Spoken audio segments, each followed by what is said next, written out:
Join Stella Academy, Goa's best coaching for IIT, JEE and medical exam preparation. Best online learning experience only at Stella Online Courses. Call us now.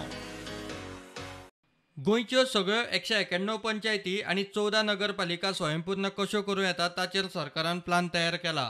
स्वयंपूर्ण गोंय चालीक लायतना सुरवातीक 41 पंचायती सरकारान घेतल्यात. मुख्यमंत्र्यान उपक्रमाचे virtual launching केले. माननीय पंतप्रधान नरेंद्र मोदीजी जर आत्मनिर्भर भारत आणि वोकल फॉर द लोकल तांच्यांनी उलो मारला की आमचो इम्पोर्ट कमी जावपाक जाय, एक्सपोर्ट वाडपाक जाय. ते जर करतले आसत जाल्यार लोकलांक आमी खंय तरी स्किल्ड मॅनपॉवर सगळ्या बाबतींत करपाची गरज आसा.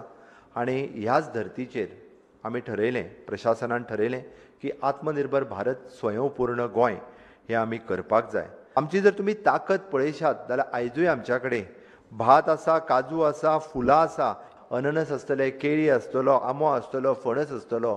भाजयेचे प्रकार जर पळयले आमी भेंडे आसतले, मुळो आसतलो, चिटकी आसतली आनी मिरसांग आसतली. हांगासल्यो मिरची ताका GI टॅगिंग मेळिल्लें आसा. नुस्तें, तांतयां, चिकन, मटन, दूद आनी हँडीक्राफ्ट टुरिजमान विकपी वेगवेगळ्यो गजाली ही आमची ताकद आसा. हें आमच्या कडेन हांगासर जाता.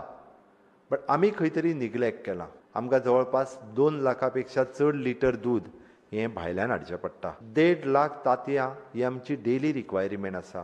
कितलेशेच किलो चिकन ही आमची डेली रिक्वायरमेंट आसा.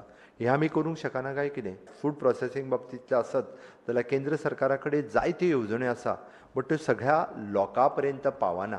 सुरवातीच्या घडीक हो कार्यक्रम जरी आयज 41 ग्रामपंचायतींनी सुरू जाता, बट उरलेल्याय बी जवळपास 50 ग्रामपंचायती ज्यो उरता, टप्प्याटप्प्यान फुडल्या म्हयन्या 1.5 म्हयन्या भितर म्हणजे त्या ग्रामपंचायतींनी आमचे डायरेक्टर ऑफ हायर एड्युकेशनचे टिचर्स ना जाल्यार आमचे गव्हर्मेंट ऑफिसर्स हे तुमच्या मदीं तुमच्या ग्रामपंचायतींत येतले. तुज्या पंचायतीन तुमी कितें करपाक शकता अश्यो वेगवेगळ्यो गजाली तुमच्या कडेन डिस्कस केल्यो वयतल्यो. आनी तेज्याच खातीर तुमी इनिशिएटिव्स घेवन तुमी आयडेंटिफाय करचें पडटलें म्हाज्या पंचायतीचें पोटेन्शियल कितें. सगळ्या सरकारी सेवकांनी म्हणजे सगळे गव्हर्मेंट ऑफिसर्स पासून लास्ट LDC पर्यंत हांच्यांनी कर्मयोगी जावप गरजेचें आसा.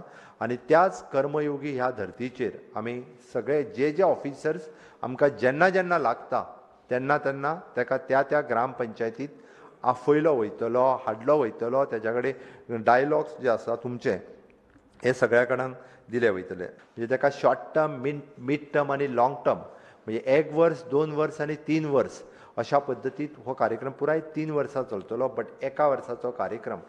संकल्प करुया की आमी आत्मनिर्भर स्वयंपूर्ण फुडल्या 2 ऑक्टोबर 2021 पर्यंत पयली फेज जी आसा हाजी कंप्लीट करुया. Bureau report prudent.